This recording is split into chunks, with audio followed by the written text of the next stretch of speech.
Hallelujah. Praise the Lord everyone. అందరూ బాగున్నారండి? ఈరోజు ఎవరైతే birthdays and marriage anniversaries celebrate చేసుకుంటున్నారో వారందరికీ దేవాది దేవుని యొక్క దీవెనలు, మనందరి శుభాశీస్సులు. ఈరోజు దేవుడు మనకిచ్చిన జీవాహారము యోహాను సువార్త 12వ అధ్యాయము 46వ వచనము. నా యందు విశ్వాసముంచు ప్రతివాడు చీకటిలో నిలిచి ఉండకుండానట్లు నేను ఈ లోకమునకు వెలుగుగా వచ్చియున్నాను. John chapter 12 verse 46.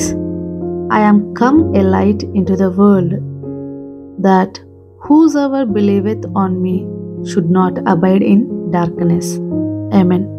ప్రియ సహోదరి సహోదరులారా, మనమందరము వెలుగులో నివసిస్తున్నాము, చీకట్లో కాదు. మేము చీకట్లో ఎందుకు ఉంటామండి? మా ఇంట్లో పవర్ కట్ ప్రాబ్లం ఏమి లేదు. మంత్ మేము ఎలక్ట్రిసిటీ బిల్ కూడా పే చేస్తున్నాము, కాబట్టి మేము వెలుగులోనే ఉంటున్నాము అనుకుంటున్నారేమో. కానీ నిజమైన చీకటి అనగా పాపము, మరణము. మనకు దేవుడు వాటి నుండి విడిపించడానికి ఆయన మరణపు ములును విడిచి పునరుద్ధానమును వెలుగును మనకు దయచేసి ఉన్నాడు.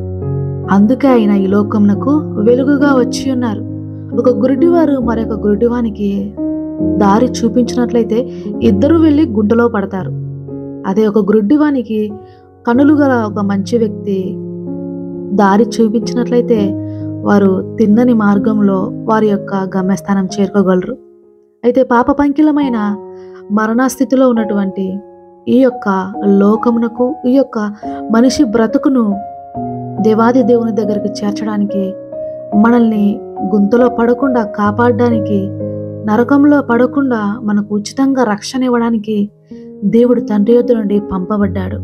యెషయా గ్రంథం 46వ అధ్యాయంలో సెలవిచ్చినట్లుగా, యెషయా ప్రవక్త ప్రవచించినట్లుగా ఆయన గుడ్డివారి కనులు తెరవడానికి, చెరసాలలో ఉన్నవారిని విడిపించడానికి, చీకటిలో ఉన్నవారికి వెలుగుగా ఉండడానికి, బీదల పక్షముగా ఆయన ఈ లోకమునకు వచ్చి ఉన్నారు.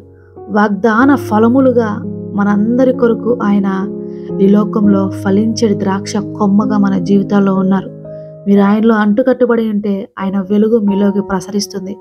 మీరు ఫలములు ఫలించుతూ దేవుడికి ఇష్టమైన బిడ్డలుగా జీవించగలుగుతారు. అందుకే సమయం ఉండగానే, వెలుతురు ఉండగానే నీ ఇంటిని చక్కబెట్టుకో అంటారు కదా. అదే విధంగా మనము ఈ దేహంలో ఉండగానే పరలోకానికి మనము మార్గం వేసుకోవాలి. చీకటి మిమ్మల్ని కమ్ముకొనకుండునట్లు మీకు వెలుగు ఉండగానే నడవండి. చీకట్లో నడుచువాడు తాను ఎక్కడికి పోవచ్చున్నాడో ఎరగరు. మీరు వెలుగు సంబంధులగునట్లు మీకు వెలుగు ఉండగానే వెలుగునందు విశ్వాసం ఉంచుడని వారితో చెప్పిన మాట యోహాను సువార్త 12:35 అధ్యాయంలో రాయబడినది. రే సహోదరి సహోదరులారా, మనమందరము వెలుగు సంబంధులము. మనమందరము మరి ఒకరిని వెలిగించడానికి ప్రభువునందు మనం నిలిచి ఉండేవారుము.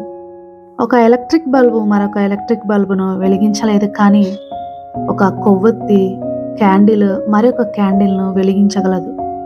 అందుకే ప్రభు మనల్ని ఈ లోకమునకు వెలుగుగాను, ఉప్పుగాను, సారము కలిగి జీవించమంటున్నారు. నీవు కొండ మీద కట్టబడిన పట్టణము వలె, మంచము కిందను కుంచము కిందను పెట్టకుండా దీపస్తంభం మీద పెట్టబడిన జ్యోతి వలె అనేకులకు వెలిగించుటకు, వారి జీవితాలను వెలుగుమయంగా మార్చుటకు, దేవాది దేవుని వెలుగు యొద్దకు తీసుకురావడానికి నీవు నేను ఈ లోకంలో జ్యోతుల వలె వెలుగుటకు ప్రభు పక్షాన బ్రతికి ఉన్నామని మనము జ్ఞాపకం పెట్టుకోవాలి. అనుక్షణము దేవుడు మనలో ఈ యొక్క దీపమును వెలిగిస్తూనే ఉన్నారు, ప్రాణమును దీపమును. ఈ దీపము మనల్ని వదిలిపెట్టి పోయిన తర్వాత ఈ శరీరమునకు విలువ లేదు.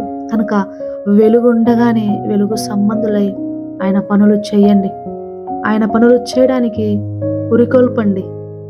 అనేకులను ఆయన వెలుగు దగ్గరకు తీసుకుని రండి.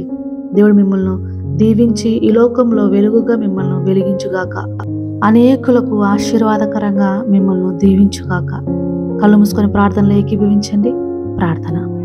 స్తుతి స్తుతి స్తోత్రము స్తోత్రము. మహోన్నతుడా, మహాగణుడా, గొప్ప దేవ, గొప్ప తండ్రి, ఆకాశమందున్నవాడ, ఆకాశ మహాకాశములు పట్టజలని తండ్రి, ఈ లోకంలో నేను చీకట్లో బ్రతుకుతున్నానని ప్రభువా, నా కళ్ళు తెరిచి ఏమీ చూడలేని స్థితిలో ఉన్నానని నేను నిన్ను వెదికి రాలేనని నా కొరకు వెలుగుగా వచ్చిన దేవా, నీకు వందనాలు తండ్రి. స్తుతులయ్యా, స్తోత్రములయ్యా.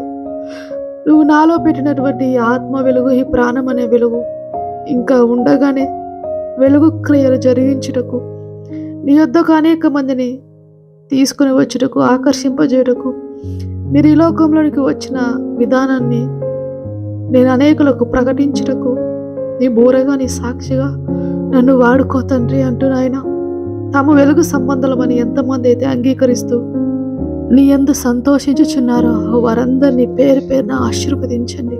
నీ కృపలో జ్ఞాపకం చేసుకో తండ్రి. వారి బ్రతుకులు వెలిగించినందుకు మీకు వందనాలు చెల్లిస్తున్నా. వారు అనేక మందిని వెలిగించుటకు వారిని ఇంకనూ ప్రభువా నీ యొక్క అభిషేకముతో నింపండి. ప్రతి అసమానతలు తీసివేయండి, ప్రతి బలహీనతల నుంచి విడిపించండి.